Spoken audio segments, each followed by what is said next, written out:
ngoJulayi wonyaka ophelile ngabona esibonakalisweni kubika intombazane uNyazi ithi ilahlekwe ingane. uNyazi labe selibuza ukuthi mina uthi angithini. Isethi intombazane, hayi phela njengoNkulunkulu ngicela ungifunele ingane yami ngiyithole. Usethi uShembe niza nezinto engithi angizifuni la ebandleni. Izinyo legolide hambe uyifuna kulona ingane, ilona elizokufunela ingane. Ngoba niza nazo nala ekhaya lezi zinto engathi angizifuni la ebandleni. No-WhatsApp niza nabo la ekhaya, nibadilite noma niza la ekhaya.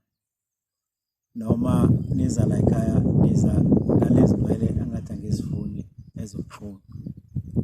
Wase intombazane idumala ngoba uShembe wathi ayihambe yofuna kuleli golide elifakile emazinyweni. Ngoba ngangizwa uShembe usethi ngoba wena uzwile, hamba utshela abantu emathempelini ukuthi uboneni noma uzweni. Ngizamile noma bengisaba kodwa ngijabulile uma sekuthiwa ngoJanuwari sekumenyezela umhlaba wonke ukuthi uShembe uthi lezi zinto ngomhla ka-1 Julayi akazidingi zingene emathempelini. Ngisazoqhubeka ngibatshela abantu noma kunzima kodwa ngisazoqhubeka ukuthi ngoba uShembe wangithuma ukuthi ngoba sengizwile ngihambe ngibatshela abantu ukuthi lezi zinto azidingeki. Impi elwa noShembe lasemkhathini yo-WhatsApp ngoba uShembe ukwazi ukulwa nezimpi ezisemkhathini ezilwa noNazaretha.